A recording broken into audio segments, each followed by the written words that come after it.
Hello and welcome to a new episode of Experiencing Infdev Plus. In this episode, I would like to continue working underground and continue working on the entrance to the Crimson Dimension. So, in between the episodes, I've done a bit of progress and some cleaning up.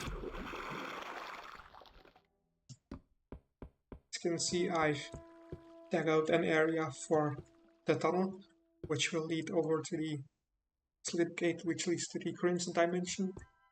I decided to make one that's like 9 blocks wide. As you can see, I've only dug it out and placed some blocks here for the walkway. I've also collected some lava since is going to be using lava as decoration.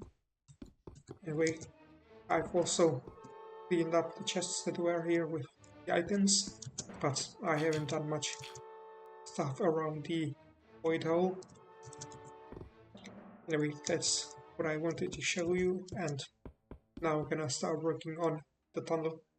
Alright, as you can see, I've made a bit of a progress when it comes to building this tunnel. This is the sort of design that I decided to go for. As you can see, the start uses a combination of scorched and pine wood, sort of transition between this tunnel and the main part of this tunnel, which uses scorched wood and basalt.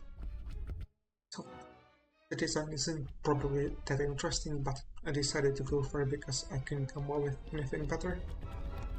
Plus, it's probably not that important.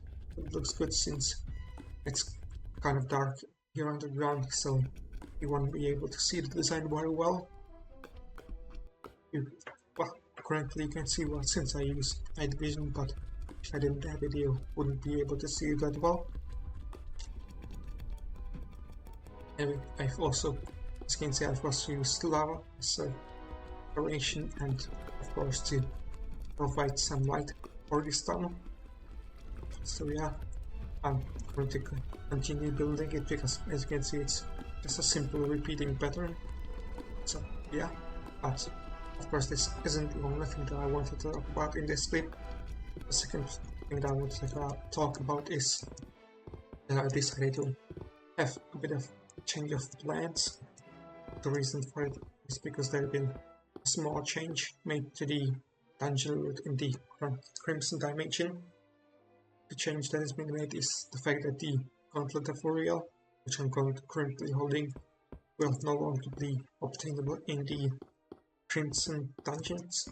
Instead, it's going to be like Skylands loot, or I should say Astro dungeon loot, since it's the official name for the Skylands dimension.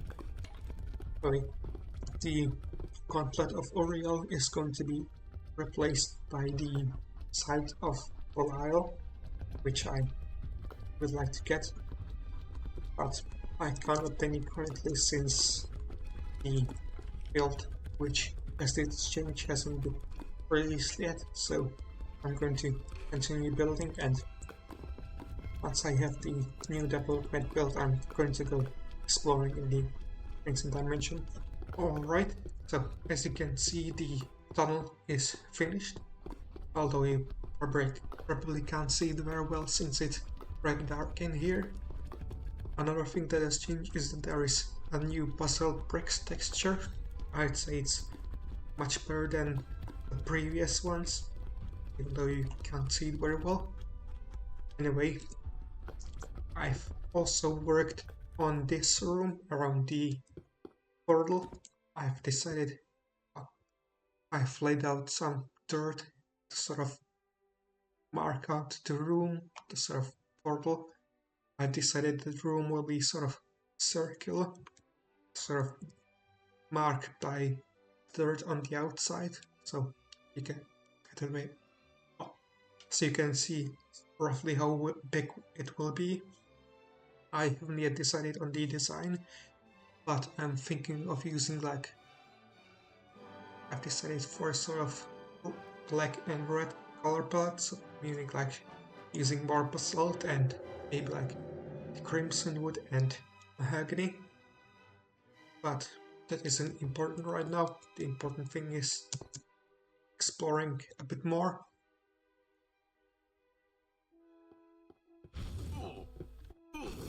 Oops.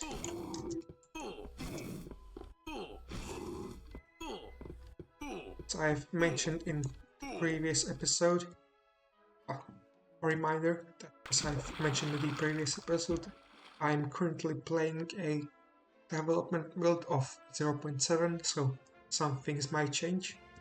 Well, mainly when it comes to the new things that are being introduced in 0.7.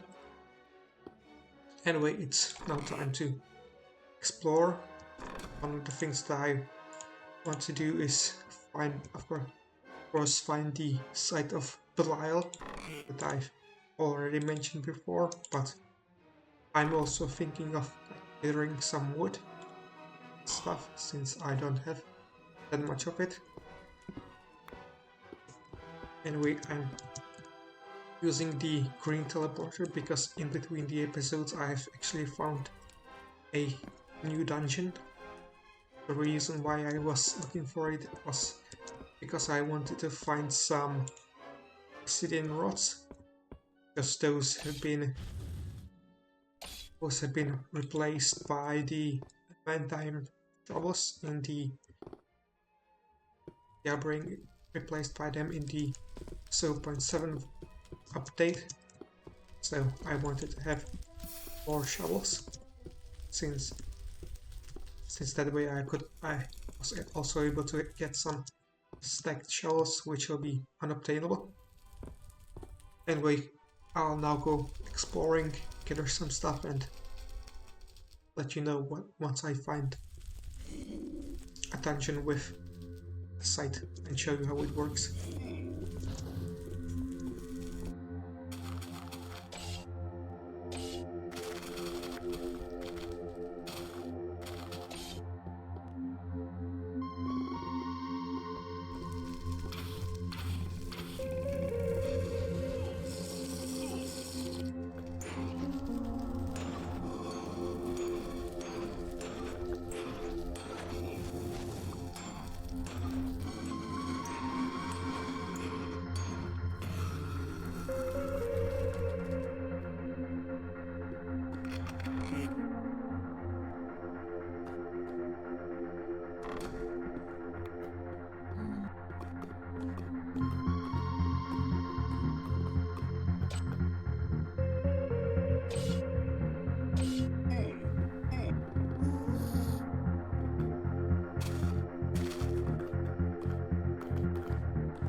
Okay, it has taken me some time, but in the end I've managed to acquire the scythe of Belial. I've also managed to acquire some other stuff. I managed to get some more armor, some other valuable things, some tools, weapons, and equipment. I also managed to get some adamantine shovels and a gauntlet of Oriel. That's because one of the first fortress that I discovered was actually one that generated in an older version. So I got this.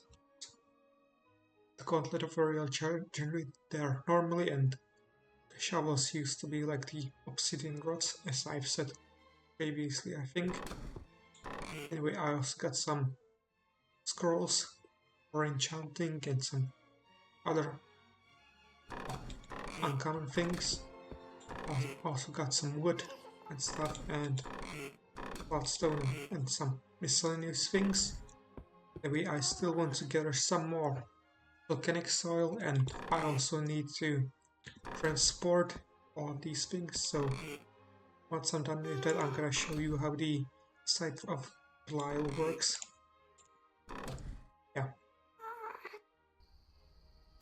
So now that I've obtained the scythe of Belial, it is time for me to show you how it works. Before I get started, I would like to remind you that I'm currently playing development builds of 0.7, meaning that there might be some changes made. However, I don't think there will be any major changes to how the site works, since It is based on the Hammer of Notch from the other mod. I haven't played the other mod, so I can't really make any comparisons. But the way the scythe works is that it's got sort of an area of back around its projectile, meaning that any mobs that are near its projectile get damaged. So basically, right click to launch the attack. Seems to be a bit buggy, as mobs seems to sometimes not get damaged, but it shouldn't be that much of a problem. I shoot it. Zombie I didn't hit directly, but it still got damaged. Another thing that worth mentioning is that currently it has got like same attack as your fist, meaning that it's not like suited for melee combat. It's more for ranged attacks. So another thing that you might have noticed is that the Scythe of Belial doesn't have much durability. I haven't shot that many shots, but it already lost like half of its durability, so you should be wary of that. I believe it during my testing I've noticed that it actually consumes several points of durability during its attack, so you should remember that. Okay, that's all I wanted to show you. One more thing that I should mention about the site is that it uses sapphires for repair, and every repair costs you 3000 points. Now that I've shown you the Scythe of Belial, it is time for me to go back to working on the entrance to the Crimson Dimension. As you can see, I've already done some work. I decided to use these eyes as decoration. If you've played 0.6.1 and entered the Crimson Dimension and looked up, you might have noticed that you are being watched by an eye, so I decided that it could be interesting as if I was watched by some eyes while entering the Crimson Dimension. Another reason why I decided to build these eyes is because I wanted to go with more experimental, to have something a bit more interesting. Also, you might not notice that one of the eyes is closed. That's because I wanted to add a bit more variety, because I felt like 3 eyes were a bit too much. 3 open eyes were a bit more much. Anyway, now it's time for me to continue working on it. I've decided that I'm going to sort of use these scorched logs to continue down like this, and have the wall below eyes made out of scorched logs like this. I mean scorched planks. It's not particularly interesting, but I couldn't come up with anything better. After this, I need to work on this wall, and of course the roof. I haven't yet decided what to do for the roof, since I kind of went for a somewhat complicated shape here, so I'm gonna need to think about it. And in the meantime, I'm gonna continue working on this. As you can see, I have finished the walls. They don't look particularly interesting, but it doesn't really matter that much since it's going to be dark in here. The only reason why it isn't dark is because I currently have night vision. The second thing I've done is made this platform, which I'll use for entering the Crimson Dimension. So this is why I have this hole in here, so that I can jump inside of it. Anyway, bye. drink the milk, you can see what I'm talking about with the walls, because it's really dark, so you can't really see much of anything. So if I were to build some sort of elaborate design for the wall, you wouldn't really be able to see anything. So the work would be for nothing. Anyway, I'm gonna continue working on the other stuff and show you later once I'm done. As you can see, I have finished the room.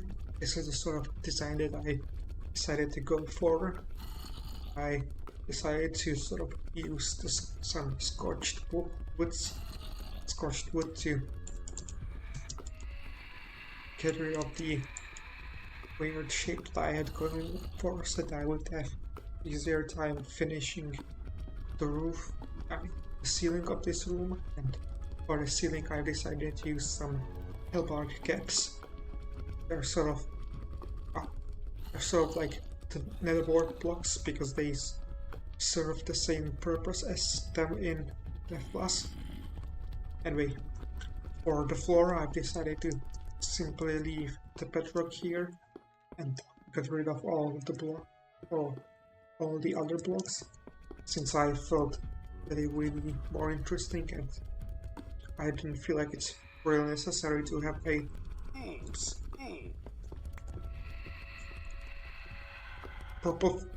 proper floor, since the only purpose of this room is to access the Crimson Dimension. I don't really plan on doing anything other here underground.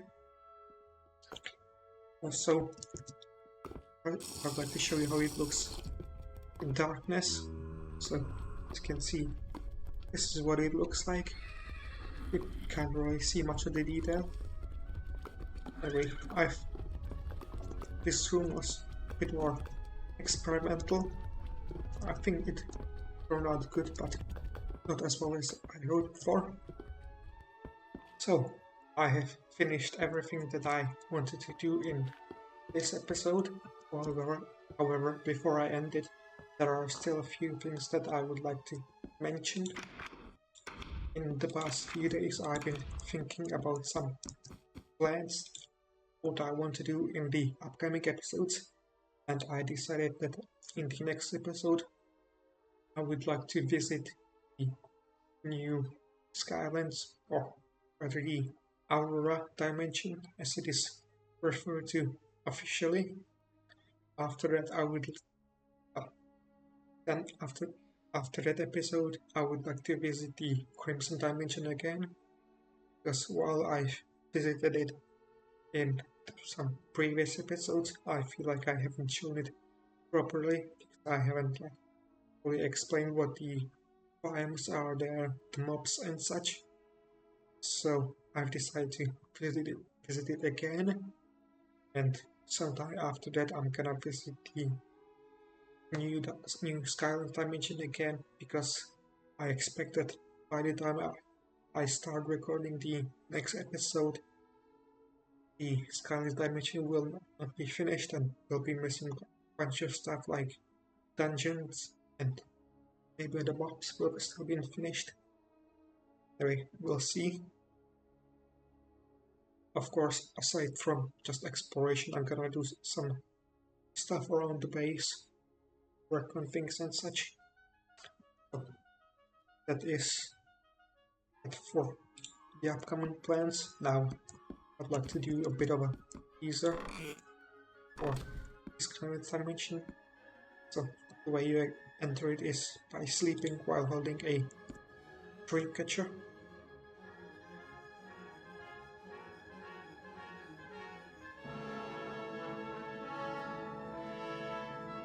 As you can see from the loading screen, I got the name wrong. It's actually the Astral Dimension, not the Aurora Dimension. Anyway, the terrain that I'm currently standing in is not the Skylands terrain as it is in the newest development build. That is because I've generated it in the first nightly build, in which the Skylands Dimension was available. I've decided to, well, the reason why I have this is because I've decided, since I have a polyworld, I decided that I should have like several different terrain generations of the Skylands dimension as well, if that makes sense. Meaning that the chunks that are currently around me aren't like the newest chunks, but rather some old chunks. So when I'll be exploring it in the next episode, I'm gonna have to visit some new chunks. Anyway, I'll be talking more about this in the next episode. I don't think it's time to. I don't think it's the right time going to talk about it. Also, as you can see, some mobs are still unfinished. For example, the horses already, because I don't have their textures. But of course, that is still something that has to be finished since this is still a development build of 0.7. So, which is why I want to start exploring this dimension right after I finished recording this episode, but whether I plan to wait a bit so that more stuff gets added, like textures and stuff. Anyway, you can see one of the new mobs, which is breeze.